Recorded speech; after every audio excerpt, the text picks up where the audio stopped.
ಮಗುವನ್ನು ಇಚ್ಛಾಳ ಕೈಗಿಟ್ಟು ಪರಮಾನ್ನವನ್ನು ಹೊರಚೆಲ್ಲಿ ಹಲ್ಲಿಯ ಮೇಲೆ ತಣ್ಣಗಿನ ನೀರು ಸುರಿದು ಉಳ ಬಂದು ಕುಳಿತ ಭರತ್. ಆಘಾತದಿಂದ ಕುಳಿತಿದ್ದ ಇಚ್ಛಾಳ ಕಿವಿಗಳಲ್ಲಿ ಮತ್ತೆ ಸ್ವಾಮೀಜಿಗಳ ಮಾತು ರಿಂಗಣಿಸಿತು. ಪರಮಾನ್ನದ ಬದಲು ಜೇನೆಕ್ಸಿದ್ರೆ ಆಗೋದಿಲ್ವಾ ಎಂದು ಭರತ್ ಕೇಳಿದರೆ, ಅದು ಹೇಗೆ ಸಾಧ್ಯ ಭರತ್? ಮಗುವಿನ ಬಾಯಿಗೆ ಅಕ್ಕಿಯ ಪರಮಾನ್ನದ ಮೂಲಕ ಬಾಯಿ ಕೊಳೆ ಮಾಡಬೇಕು, ಜೇನು ಆಗೋದಿಲ್ಲ. ಮಗುವಿನ ಜಾತಕದಲ್ಲಿ ಇರೋ ದೋಷಕ್ಕೆ ಪರಿಹಾರ ಮಾಡಿ ಆಮೇಲೆ ಅನ್ನಪ್ರಾಶನ ಮಾಡಿಸಿ ಗೆನ್ನುತ್ತಾ ಹೊರಡಲು ತಯಾರಾದರು. ಭರತ್ ಏನೋ ಅವರ ಮಾತಿಗೆ ಒಪ್ಪುವುದಕ್ಕೆ ರೆಡಿ ಇದ್ದ. ಆದರೆ ಇಚ್ಛಾಳಿಗೆ ಸ್ವಾಮಿಗಳು ಶುಕ್ರವಾರವೇ ನಾಮಕರಣ ಶಾಸ್ತ್ರ ಆಗಬೇಕು ಅಂದಿದ್ದು ನೆನಪಾಗಿತ್ತು. ನಾಮಕರಣದೊಂದಿಗೆ ಈ ಶಾಸ್ತ್ರವೂ ಆಗೇ ಬಿಡಲಿ ಎಂದುಕೊಂಡವಳು, ನನ್ನ ಮಗಳಿಗೆ ಯಾವ ದೋಷನೂ ಇಲ್ಲ, ಇವತ್ತೇ ಅನ್ನಪ್ರಾಶನವೂ ಆಗ್ಬಿಡ್ಲಿ ಎಂದಳು. ಅದು ಹೇಗೆ ಸಾಧ್ಯ ಪುಟ್ಟ? ಪಾಪುಗೆ ಕೊಡಬೇಕಾಗಿದ್ದ ಪಾಯಸದಲ್ಲಿ ಹಲ್ಲಿ ಬಿದ್ದಿದೆ, ಅಪಶಕುನ ಆದಮೇಲೆ ಹೇಗೆ ಶಾಸ್ತ್ರ ಮುಂದುವರ್ಸೋಕೆ ಸಾಧ್ಯ ಎನ್ನುತ್ತಾ ಒಳ ಬಂದಿದ್ದರು ಕೃಷ್ಣವೇಣಿ. ತುಸು ತಡವಾಗಿ ಬಂದ ಮಾಧವನ್ ಕೃಷ್ಣವೇಣಿ ಇಷ್ಟ ಬಾಗಿಲ ಬಳಿ ತಲುಪುವಾಗಲೇ ಒಳಗೆ ನಡೆಯುತ್ತಿರುವ ಗಲಾಟೆ ಕೇಳಿಸಿತು. ಹೌದಮ್ಮ, ಮಗುವಿಗೆ ಇನ್ನೊಂದಿನ ಅನ್ನಪ್ರಾಶನ ಮಾಡಿಸಿ ಎಂದು ಹೇಳಿ ಏಳಲು ಹೊರಟವರ ತಡೆದಿತ್ತು ಶ್ರುತಿಯ ಧ್ವನಿ. ಪಾಯಸದ ಬಟ್ಟಲು ಹಿಡಿದು ಬಂದ ಶ್ರುತಿ, ಪುಟ್ಟ ಮಗುವಿಗೆ ಯಾವ ದೋಷ ಪುರೋಹಿತ್ರೆ? ಮುಖ್ಯವಾಗಿ ಆಗಬೇಕಾಗಿರೋದು ನಾಮಕರಣ. ಅದೇ ನಡೆದಿದೆ ಅಂದಮೇಲೆ ಪಾಯಸ ತಿನ್ನಿಸೋದಕ್ಕೆ ಏನು ತೊಂದರೆ? ದೇವರ ನೈವೇದ್ಯವನ್ನ ಮಗುವಿನ ಬಾಯಿಗೆ ತಿನ್ನಿಸಿದ್ರೆ ಆಯಿತು ಅಲ್ವಾ? ಏನೋ ಕೆಟ್ಟದ್ದು ನಡಿಬೇಕಾಗಿರೋದು ಹಲ್ಲಿ ಮೂಲಕ ತಪ್ಪಿದೆ ಅಂದ್ಕೊಂಡ್ರೆ ಆಗುತ್ತೆ. ಕೆಟ್ಟದು ದೂರಾಗಿ ಒಳ್ಳೆಯದು ನಡೆಯೋ ಸಮಯ ಯಾಕೆ ಬೇಡ ಅಂತೀರಿ ಎನ್ನುತ್ತಾ ಪಾಯಸದ ಬಟ್ಟಲು ಅವರ ಮುಂದೆ ಇಟ್ಟಿದ್ದಳು. ದೇವ್ರ ನೈವೇದ್ಯ ತಿನ್ನಿಸೋದಕ್ಕೆ ಯಾವ ಮುಹೂರ್ತವೂ ಬೇಡ ಅಲ್ವಾ? ಇವತ್ತೇ ಅನ್ನಪ್ರಾಶನ ಮಾಡಿಸ್ಬಿಡೋಣ. ಭರತ್ ಕೂಡ ಹೇಳಿದ ಮೇಲೆ ಪುರೋಹಿತರು ಕೂಡ ಸಮ್ಮತಿಸಿದರು. ಭರತ್ ಪವಿತ್ರ ಉಂಗುರದಲ್ಲಿ ಮಗುವಿನ ಬಾಯಿಗೆ ಪಾಯಸ ಇಡತೊಡಗಿದರೆ ಮಗು ಪಾಯಸವನ್ನು ಚಪ್ಪರಿಸಿಕೊಂಡು ತಿಂದಿತ್ತು.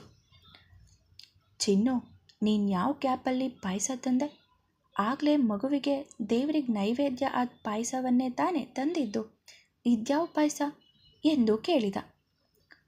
ಭರತ್ ಅಲ್ಲಿ ಹೊರಗೆ ಹಾಕೋದಕ್ಕೆ ಹೋಗಿದ್ದ ಅಲ್ವಾ, ಆಗಲೇ ನಾನು ಅಡುಗೆ ಕೋಣೆಗೆ ಹೋದೆ. ಒಳಗೆ ಊಟಕ್ಕೋಸ್ಕರ ಪಾಯಸ ರೆಡಿ ಮಾಡಿದ್ರು ಅಲ್ವಾ, ಅದೇ ಪಾಯಸಕ್ಕೆ ಸ್ವಲ್ಪ ಅನ್ನ ಕಿವುಚಿ ಹಾಕಿ ದೇವರಿಗೆ ನೈವೇದ್ಯ ಮಾಡಿ ತಂದೆ. ಬರೇ ಪಾಯಸ ಅಂದರೆ ಅನ್ನಪ್ರಾಶನ ಆಗೋದಿಲ್ಲ. ಈಗ ಪಾಯಸಕ್ಕೆ ಅನ್ನ ಕೂಡ ಮಿಕ್ಸ್ ಆಗಿದೆ. ದೇವರಿಗೆ ನೈವೇದ್ಯ ಆದ ಪಾಯಸವನ್ನು ಪುರೋಹಿತರು ಹೇಗೆ ಬೇಡ ಅಂತಾರೆ? ಈಗ ಅನ್ನಪ್ರಾಶನ ಮಾಡಿಸಿಯೇ ಮಾಡಿಸ್ತಾರೆ ಎಂದಳು. ಅಭಿಮನ್ಯುವಿಗೆ ತನ್ನ ಹೆಂಡತಿಯ ಬಗ್ಗೆ ಹೆಮ್ಮೆಯ ಭಾವ. ಬೆಟ್ಟದಂತೆ ಬಂದ ಸಮಸ್ಯೆಯನ್ನು ಚಿಟಕೆ ಹೊಡೆದಂತೆ ನಿವಾರಿಸಿಬಿಟ್ಟಳಲ್ಲ. ಚಿನ್ನು, ನೀನು ಯಾವಾಗಲೂ ಸೂಪರ್ ಕಣೆ. ಅದು ಹೇಗೆ ಇಂತಹ ಐಡಿಯಾ ಎಲ್ಲ ಹೊಳೆಯುತ್ತೆ ಎಂದ ಅಭಿಮನ್ಯು ಮಡದಿಯೆಡೆಗೆ ಅಭಿಮಾನದ ನೋಟ ಬೀರಿದ. ನಾವಂದರೆ ಹಾಗೇನೆ, ಯಾವಾಗಲೂ ಸೂಪರ್ ಎನ್ನುತ್ತಾ ಹೆಮ್ಮೆಯಿಂದ ಇಲ್ಲದ ಕಾಲರ್ ಮೇಲೆತ್ತಿಕೊಂಡಳು. ನಿನ್ನ ಸೀರೆಗೆ ಕಾಲರ್ ಇಲ್ಲ ಕಣೆ, ಬೇಕು ಅಂದರೆ ಹೇಳು, ನನ್ನ ಶರ್ಟ್ ಕೊಡ್ತೀನಿ ಎಂದವನೆಡೆ ದುರುಗುಟ್ಟಿ ನೋಡಿದಳು. ಮಗುವಿನ ನಾಮಕರಣ ಮುಗಿಸಿ ಬಂದವರೆಲ್ಲ ಮಗುವಿಗೆ ಆಶೀರ್ವಾದ ಮಾಡಿ ಉಡುಗೊರೆ ಕೊಟ್ಟು ಹೊಟ್ಟೆ ತುಂಬ ಊಟ ಮಾಡಿ ಹೋದ ಮೇಲೆ ಇಚ್ಛ ಸಮಾಧಾನದ ನಿಟ್ಟುಸಿರು ಬಿಟ್ಟಳು. ಸ್ವಾಮಿಗಳು ಹೇಳಿದಂತೆ ಶುಕ್ರವಾರವೇ ನಾಮಕರಣ ಮುಗಿದಿದ್ದು ಸಮಾಧಾನ ತಂದಿತ್ತು. ಮುಂದೆ ಬರುವ ಅಪಾಯದಿಂದ ಮಗಳನ್ನು ಕಾಪಾಡುವ ಬಗ್ಗೆ ಹೇಗೆ ಎಂದು ಚಿಂತಿಸುತ್ತಿದ್ದಳು. ಬೆಳಿಗ್ಗೆಯಿಂದ ಪುಟ್ಟ ಇಕ್ಷಿತ ಎಲ್ಲರ ಕೈಯಲ್ಲಿ ಆಡಿ ನಲಿದು ಬಸವಳಿದು ಹೋಗಿದ್ದಳು. ಅಮ್ಮನ ಕೈಗೆ ಬರುತ್ತಿದ್ದಂತೆ ಕುಸು ಕುಸು ಎಂದು ರಾಗ ಶುರು ಮಾಡಿದವಳು ಹೊತ್ತು ಕಳೆದಂತೆ ಕಣ್ಣು ತಿಕ್ಕಿಕೊಳ್ಳುತ್ತಾ ಜೋರಾಗಿ ಅಳತೊಡಗಿದಳು. ಇಕ್ಷಿತನ ಮಲಗಿಸ್ಬಿಡು, ಅವಳಿಗೆ ಆಯಾಸ ಆಗಿರುತ್ತೆ ಎಂದು ಕೃಷ್ಣವೇಣಿ ಅವರು ಹೇಳುತ್ತಿದ್ದಂತೆ ಮಗುವನ್ನು ಎತ್ತಿಕೊಂಡು ರೂಮಿಗೆ ನಡೆದಳು. ಉಳಿದವರೆಲ್ಲ ಕೆಳಗೆ ಹಾಲ್ನಲ್ಲಿ ಮಾತಾಡುತ್ತಾ ಕುಳಿತರೆ ಇಚ್ಛ ಮಗುವನ್ನು ಮಲಗಿಸೋಕೆ ರೂಮಿಗೆ ಬಂದಿದ್ದಳು. ಮಗುವನ್ನು ತೊಟ್ಟಿಲಲ್ಲಿ ತೂಗಿ ಮಲಗಿಸುತ್ತಾ ಚಿಂತಿಸುತ್ತಾ ಕುಳಿತಿದ್ದ ಇಚ್ಛಾಳ ಪಕ್ಕ ಬಂದು ಕುಳಿತ ಶ್ರುತಿ, ಇಚ್ಛಾ, ಯಾಕೊಂಥರ ಇದೆಯಾ? ಏನಾದರೂ ತೊಂದರೆ ಇದೆಯಾ? ಹಾಗೇನಾದರೂ ಇದ್ದರೆ ಬಾಯ್ಬಿಟ್ಟು ಹೇಳು. ನೀನು ಹೇಳದೇ ಇದ್ದರೆ ನನಗೆ ಹೇಗೆ ಗೊತ್ತಾಗುತ್ತೆ? ನಾನು ನಿನ್ನ ಅಕ್ಕ ಅಂದ್ಕೊಂಡು ಮನಸ್ಸಲ್ಲಿರೋದನ್ನು ಹೇಳ್ಕೊ ಎಂದಿದ್ದಳು. ಏನೂ ಇಲ್ಲ ಅಕ್ಕ, ಹೀಗೆ ಸುಮ್ಮನೆ ಎಂದ ಇಚ್ಛಾಳ ದುಃಖದಿಂದ ಕೊರಳು ಉಬ್ಬಿತು. ನಾನು ನಿನ್ನ ಅಕ್ಕ ಅಂದಮೇಲೆ ನಿನ್ನ ನೋವು ನನ್ನ ಜೊತೆ ಹಂಚ್ಕೋಬೇಕು ಅನ್ನಿಸ್ತಿಲ್ವ ಇಚ್ಛಾ ಎನ್ನುತ್ತಾ ಶ್ರುತಿ ಅವಳ ಹೆಗಲ ಮೇಲೆ ಕೈ ಇಟ್ಟಳಷ್ಟೆ. ಇನ್ನು ತಡೆದುಕೊಳ್ಳಲಾರೆ ಎಂಬಂತೆ ಇಚ್ಛಾ ಅಳತೊಡಗಿದಳು. ಅಕ್ಕ, ನನ್ನ ಪಾಪುಗೆ ಏನೋ ಆಗುತ್ತೆ ಅನ್ನಿಸ್ತಿದೆ. ಒಂದ್ಸಲ ನನ್ನ ಮಗನನ್ನು ಕಳ್ಕೊಂಡು ಒಂಟಿಯಾಗಿದ್ದೀನಿ ಅಕ್ಕ. ಮತ್ತೊಮ್ಮೆ ನನ್ನ ಮಡಿಲು ಬರಿದಾದರೆ ನಾನು ಬದುಕೋದಿಲ್ಲ ಅಕ್ಕ. ನನಗೆ ನನ್ನ ಮಗಳು ಬೇಕು ಎನ್ನುತ್ತಾ ಶ್ರುತಿಯ ಹೆಗಲಿಗೆ ಜೋತು ಬಿದ್ದು ಅಳತೊಡಗಿದಳು. ಸವತಿಯ ಮಗುವಾದರೂ ಇಚ್ಛಾ ಮಗುವಿನ ಬಗ್ಗೆ ಬೆಳೆಸಿಕೊಂಡಿರುವ ಭಾವನಾತ್ಮಕ ಸಂಬಂಧ ಕಂಡು ಅಚ್ಚರಿಗೆ ಒಳಗಾದಳು ಶ್ರುತಿ. ಪಾಯಸಕ್ಕೆ ಹಲ್ಲಿ ಬಿದ್ದಿದ್ದಕ್ಕೆ ಹೇಗೆ ಹೇಳ್ತೀಯ ಇಚ್ಛಾ? ನಿನ್ನಂಥ ತಾಯಿ ಈ ಮಗುವಿಗೆ ಸಿಕ್ಕಿರುವಾಗ ಮಗುವಿಗೆ ಏನೂ ಆಗೋದಿಲ್ಲ ಇಚ್ಛಾ ಎಂದು ಸಮಾಧಾನಪಡಿಸಿದಳು. ತನ್ನ ಅಳುವನ್ನು ನಿಯಂತ್ರಿಸಿಕೊಳ್ಳುತ್ತಾ ಶ್ರುತಿಯ ಹೆಗಲ ಮೇಲಿನಿಂದ ಸರಿದು, ನನ್ನಂಥ ತಾಯಿನ ಎಂದು ವಿಷಾದದಿಂದ ನಕ್ಕ ಇಚ್ಛಾ, ನನ್ನ ಗರ್ಭದಲ್ಲಿ 9 ತಿಂಗಳು ಇದ್ದ ಮಗನನ್ನೇ ಉಳಿಸ್ಕೊಳ್ಳೋಕ್ಕಾಗ್ದಿರೋ ಪಾಪಿ ತಾಯಿ ನಾನು. ಇನ್ನು ಭರತ್ ಮಗನ ಉಳಿಸ್ಕೊಳ್ಳೋ ಶಕ್ತಿ ನನಗಿದೆಯಾ ಅಕ್ಕ? ಯಾಕೋ ನಾನು ತುಂಬಾ ಅಸಹಾಯಕಳಾಗ್ತಿದ್ದೀನಿ ಅನ್ನಿಸ್ತಿದೆ. ನಾನು ಮೊದಲಿನ ಇಚ್ಛಾ ಆಗಿ ಉಳಿದಿಲ್ಲ. ಈ ಊರಿಗೆ ಬರೋ ಮೊದಲು ಹೀಗೆ ಇದ್ದೆ. ಭರತ್ ಸಹವಾಸದಲ್ಲಿ ಮತ್ತೆ ಮೊದಲಿನ ಇಚ್ಛಾ ಆಗಿದ್ದೆ. ಆದರೆ ಈಗ ಮತ್ತೆ ನಾನು ಸೋತೆ ಅನ್ನಿಸ್ತಿದೆ ಅಕ್ಕ ಎಂದು ಬಾವುಕಳಾಗಿ ನುಡಿದು ಕಣ್ಣೀರು ಒರೆಸಿಕೊಂಡಳು. ಹಾಗೆಲ್ಲ ಏನೂ ಇಲ್ಲ ಇಚ್ಛಾ. ಹೆಣ್ಣು ಯಾವತ್ತೂ ಅಸಹಾಯಕಳಲ್ಲ. ತಾನು ಅಸಹಾಯಕಳು ಅಂತ ತೋರಿಸ್ತಲೇ ಅವಳು ಮೌನವಾಗಿ ಎಲ್ಲವನ್ನೂ ಸಹಿಸ್ಕೋತಾ ಒಳಗೊಳಗೆ ಗಟ್ಟಿಯಾಗ್ತಿರ್ತಾಳೆ. ಎಂತಹ ಸ್ಥಿತಿಯಲ್ಲೂ ಧೃತಿಗೆಡದೆ ಎದುರಿಸಿ ನಿಲ್ತಾಳೆ. ಅದನ್ನೇ ಈ ಸಮಾಜ ಅವಳ ಅಸಹಾಯಕತೆ ಅಂದ್ಕೊಳ್ಳುತ್ತೆ. ನೀನು ಅಷ್ಟೆ, ಯಾವತ್ತೂ ಸೋತಿಲ್ಲ ಇಚ್ಛಾ. ಸೋಲು ಅನ್ನೋದು ಕ್ಷಣಿಕ. ಸದ್ಯಕ್ಕೆ ನೀನು ಸೋತೆ ಅಂತ ನೀನು ಅಂದ್ಕೊಂಡಿರಬಹುದು, ಆದರೆ ಅದೇ ನಿನ್ನ ಗೆಲುವಾಗುತ್ತೆ ಎಂದಳು ಶ್ರುತಿ. ಇಚ್ಛಾ, ನಿನ್ನ ಮನಸ್ಸಿಗೆ ಸಮಾಧಾನ ಸಿಗೋದಾದರೆ ನಿನ್ನ ನೋವನ್ನು ನನ್ನ ಜೊತೆ ಹಂಚ್ಕೊ. ಎಲ್ಲವನ್ನ ಮುಚ್ಚಿಟ್ಕೊಂಡೇ ಇದ್ದರೆ ಅದ್ರ ನೋವು ಜಾಸ್ತಿ. ಪ್ಲೀಸ್, ನಿನ್ನ ನೋವು ನನ್ನ ಹತ್ರ ಹೇಳ್ಕೊ. ನನ್ನ ಹತ್ರ ಹೇಳ್ಕೊಳ್ಳೋದು ಇಷ್ಟ ಇಲ್ಲ ಅಂದರೆ ಭರತ್ ಹತ್ರ ಆದರೂ ಹೇಳ್ಕೊ ಎಂದು ಶ್ರುತಿ ಹೇಳಿದರೆ, ಅಕ್ಕ, ನಾನು ನಿಮ್ಮ ಹತ್ರ ಎಲ್ಲ ಹೇಳಬೇಕು ಅನ್ನಿಸ್ತಿದೆ ಎಂದು ತನ್ನ ಕಣ್ಣೀರು ಒರೆಸಿಕೊಂಡಳು. ಅಷ್ಟರಲ್ಲಿ ಶ್ರುತಿಯ ಮೊಬೈಲ್ ರಿಂಗ್ ಆಗತೊಡಗಿತು. ಡಯಲ್ ಆಗುತ್ತಿರುವ ತುಷಾರ್ ನಂಬರ್ ಕಂಡು, 1 ನಿಮಿಷ ಇಚ್ಛಾ, ಈಗ ಬಂದೆ ಎನ್ನುತ್ತಾ ರೂಮಿನಿಂದ ಹೊರಗೆ ಬಂದಿದ್ದಳು. ಇದೊಂದು ಕರಡಿ ಎಲ್ಲಿ ಹೋದರೂ ನಡುವೆ ಬರುತ್ತೆ ಎಂದು ಮನದಲ್ಲೇ ಬೈದುಕೊಂಡೇ ಕರೆ ಸ್ವೀಕರಿಸಿದಳು. ಅದಕ್ಕೆ ನನಗೆ ಬೈತಾ ಇದ್ದೀರಾ ಎಂದು ದೇಶಾವಾರಿ ನಗು ನಗುತ್ತಲೇ ವಿಷಯಕ್ಕೆ ಪೀಠಿಕೆ ಹಾಕಿದ ತುಷಾರ್. ಅದಕ್ಕೆ ನೀವು ಇಚ್ಛಾ ಪಾಸ್ಟ್ ಬಗ್ಗೆ ಮಾತಾಡೋದಾದರೆ ಕಾಲ್ ಕಟ್ ಮಾಡದೆ ಸ್ಪೀಕರ್ಗೆ ಹಾಕಿ ಪ್ಲೀಸ್ ಪ್ಲೀಸ್ ಎಂದು ಶ್ರುತಿಯನ್ನು ಪುಸಲಾಯಿಸತೊಡಗಿದ.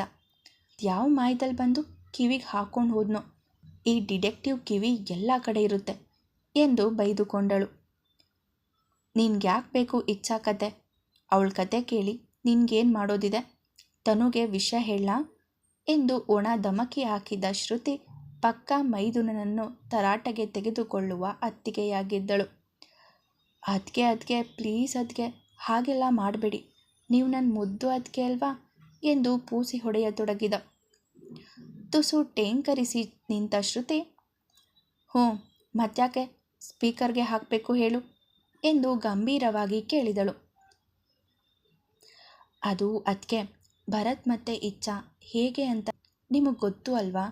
ಮದುವೆ ಆಗಿ ತಿಂಗಳಾಗ್ತಾ ಬಂದರೂ ಇಬ್ಬರು ನಡುವಿನ ಅಂತರ ಕಮ್ಮಿ ಆಗಿಲ್ಲ. ಒಬ್ಬರ ವಿಷಯ ಇನ್ನೊಬ್ರಿಗೆ ಗೊತ್ತಾದರೆ ಅವರಿಬ್ಬರು ನಡುವಿನ ಅಂತರ ಕಮ್ಮಿ ಆಗುತ್ತೆ ಅಂತ ಅಷ್ಟೆ. ಇಚ್ಛಾ ಮಾತುಗಳನ್ನೆಲ್ಲ ಭರತ್ ಕೇಳಿಸ್ಕೊಳ್ಳಿ, ನಾನು ಕಿವಿ ಕೊಡೋದಿಲ್ಲ ಅದಕ್ಕೆ, ಗಾಡ್ ಪ್ರಾಮಿಸ್ ಎಂದು ದೇವರ ಮೇಲೆ ಆಣೆ ಹಾಕಿದವನ ಬಾಯಲ್ಲಿ ಬರೋದೆಲ್ಲ ಸುಳ್ಳು ಎಂದು ಅವಳಿಗೂ ತಿಳಿದಿದೆ. ಒಂದು ವಿಷಯ ಅವನ ಕಿವಿಗೆ ಬಿತ್ತು ಅಂದರೆ ಅದರ ಜಾಡು ಹಿಡಿದು ಪೂರಾ ವಿಷಯ ತಿಳಿದುಕೊಳ್ಳದಿದ್ದರೆ ಅವನಿಗೆ ಸಮಾಧಾನ ಇಲ್ಲ. ಸರಿ, ನೀನಿಷ್ಟು ಹೇಳ್ತಾ ಇದೀಯ ಅಂತ ಸ್ಪೀಕರ್ಗೆ ಹಾಕ್ತೀನಿ. ಏನಾದರೂ ಎಡ್ವರ್ಟ್ ಮಾಡಿದ್ರೆ ಮಾತ್ರ ತನಗೆ ಹೇಳಿ ಫಿಟ್ಟಿಂಗ್ ಇಡ್ತೀನಿ ಎಂದು ಅವನನ್ನು ಎದುರಿಸುವುದನ್ನು ಮರೆಯಲಿಲ್ಲ. ಎಲ್ಲರ ಜೊತೆ ಮಾತಾಡುತ್ತಾ ಕುಳಿತಿದ್ದ ಭರತ್ಗೆ ಮಾತಾಡಲು ಬಿಡದಂತೆ ಕೈ ಸನ್ನೆ ಮಾಡಿ ಎಚ್ಚರಿಸಿ ಅವನನ್ನು ಎಳೆದುಕೊಂಡು ರೂಮಿಗೆ ಹೋದ ತುಷಾರ್ ಸದ್ದಾಗದಂತೆ ಬಾಗಿಲು ಹಾಕಿ ಭರತ್ ಕಿವಿಗೂ ಬೀಳುವಂತೆ ಮೊಬೈಲ್ ತೆಗೆದು ಟೀಪಾಯ್ ಮೇಲಿಟ್ಟ. ಮೊಬೈಲ್ನಲ್ಲಿ ಸ್ಪೀಕರ್ ಆನ್ ಇಟ್ಟುಕೊಂಡೇ ಒಳ ಬಂದ ಶ್ರುತಿ, ಇಚ್ಛಾ, ಈಗಲಾದರೂ ನಿನ್ನ ನೋವು ಹೇಳ್ಕೊ ಎಂದರೆ ಇಚ್ಛಾ ತನ್ನ ಹಳೆಯ ಜೀವನಕ್ಕೆ ಜಾರಿದಳು. ಅಕ್ಕ, ನಮ್ಮದು ಪುಟ್ಟ ಫ್ಯಾಮಿಲಿ. ಅಪ್ಪ, ಅಮ್ಮ, ನಾನು ಇಷ್ಟ. ಅಮ್ಮ ಅಪ್ಪಂಗೆ ನಾವಿಬ್ಬರು ಹೆಣ್ಮಕ್ಳೇ ಹುಟ್ಟಿದ್ದು ಅಂತ ಯಾವ ಬೇಜಾರು ಇರಲಿಲ್ಲ. ಅಪ್ಪ ಯಾವಾಗಲೂ ನನ್ನ ಹೆಣ್ಮಕ್ಕಳನ್ನೇ ಗಂಡು ಹುಡುಗನ ಥರ ಬೆಳೆಸ್ತೀನಿ, ಅವ್ರು ಯಾರಿಗೂ ಹೆದರಿ ಮೂಲೆಯಲ್ಲಿ ಕೂರೋ ಹಾಗಾಗಬಾರ್ದು, ಎಂತಹ ಸ್ಥಿತಿಯಲ್ಲೂ ಗೆದ್ದು ಬರಬೇಕು ಅನ್ನೋರು. ಅಪ್ಪನ ಇಷ್ಟದ ಥರನೇ ನನ್ನನ್ನು ಹಾಗೆ ಬೆಳೆಸಿದ್ರು. ಆದರೆ ಅಮ್ಮನಿಗೆ ಇದು ಇಷ್ಟ ಇರಲಿಲ್ಲ. ಅದಕ್ಕೆ ಇಷ್ಟನ ಅವ್ರಿಗೆ ಬೇಕಾದಂತೆ ಬೆಳೆಸಿದ್ರು. ನನಗೆ ಯಾವಾಗಲೂ ರೆಬೆಲ್. ನಾನು ಹೇಳಿದ್ದಂತೆ ಎಲ್ಲ ನಡಿಬೇಕು ಅಂತಿದ್ದೆ. ಅದಕ್ಕೆ ತಕ್ಕ ಹಾಗೆ ಅಪ್ಪನೂ ನಾನು ಹೇಳಿದ್ದನ್ನೇ ಮಾಡೋರು. ನಾನು ಕಾಲೇಜ್ ಓದುವಾಗಲೂ ಅಷ್ಟೆ, ನನ್ನ ಇಷ್ಟದಂತೆ ಅಪ್ಪನ ಫೀಲ್ಡ್ಗೆ ಹೋಗಬೇಕು ಅಂತಾನೆ ಸಿವಿಲ್ ಇಂಜಿನಿಯರಿಂಗ್ ಕೋರ್ಸ್ ಆರಿಸ್ಕೊಂಡೆ. ಎಲ್ಲ ಕಡೆಯೂ ನನ್ನ ಮಾತೇ ನಡೀತಿತ್ತು. ನನ್ನ ಜೊತೆ ಅಸಭ್ಯವಾಗಿ ಯಾರಾದರೂ ನಡ್ಕೊಂಡ್ರೆ ಅವ್ರ ಬುರುಡೆ ಒಡೆದು ಬರ್ತಿದ್ದೆ. ಯಾವತ್ತೂ ನಾನು ಮಾಡಿದ ತಪ್ಪು ಅಂತ ನನಗೆ ಅನಿಸಿಯೇ ಇರಲಿಲ್ಲ. ಯಾಕಂದರೆ ನಾನು ಯಾವ ತಪ್ಪು ಮಾಡಿರಲಿಲ್ಲ. ಕಾಲೇಜ್ ಮುಗಿಸಿದ ಹಾಗೆ ಅಪ್ಪನ ಬಿಸ್ನೆಸ್ ನಾನೇ ನೋಡ್ಕೊಳ್ಳೋಕೆ ಶುರು ಮಾಡಿದೆ. ಅಲ್ಲಿ ತನಕ ಎಲ್ಲ ಚೆನ್ನಾಗೇ ಇತ್ತು ಅಕ್ಕ. ಆಮೇಲೇ ಏನೇನೋ ಆಗೋಯ್ತು. ಆವತ್ತೊಂದಿನ ನಮ್ಮ ಕಂಪನಿಗೆ ರೋಡ್ ಟೆಂಡರ್ ಸಿಕ್ಕಿತ್ತು. ಅದ್ಯಾವುದೋ ಕಂಪನಿಯವರು ನಮ್ಮೆದುರು ಸೋತಿದ್ರು. ಆವತ್ತು ಎಲ್ಲರ ಎದುರಿಗೆ ಬೆದರಿಕೆ ಹಾಕಿ ಹೋಗಿದ್ರು ಕೂಡ. ನಾನೇನೋ ಅದಕ್ಕೆ ತಲೆ ಕೆಡಿಸ್ಕೊಂಡಿರಲಿಲ್ಲ. ಯಾಕಂದರೆ ಅದೆಲ್ಲ ಆ ಫೀಲ್ಡ್ನಲ್ಲಿ ನನಗೆ ಮಾಮೂಲಾಗಿತ್ತು. ಆವತ್ತು ರಾತ್ರಿ ಅಪ್ಪ ಮೊದಲೇ ಮನೆಗೆ ಹೋಗಿ ಬಿಟ್ಟಿದ್ರು. ನನ್ನ ಕೆಲಸ ಮುಗಿಸಿ ಮನೆಗೆ ಹೊರಟಾಗ ರಾತ್ರಿ 10 ಆಗಿತ್ತು. ನನ್ನ ಬುಲೆಟಲ್ಲಿ ಹೋಗ್ತಾ ಇರುವಾಗ ಸಡನ್ನಾಗಿ ಟಯರ್ ಪಂಚರ್ ಆಯಿತು. ಅದ್ಯಾರೋ ಬೇಕು ಅಂತಾನೆ ಮಾಡಿದ್ರು ಅಂತ ನನಗೆ ಡೌಟ್ ಬಂದಿತ್ತು ಅಕ್ಕ.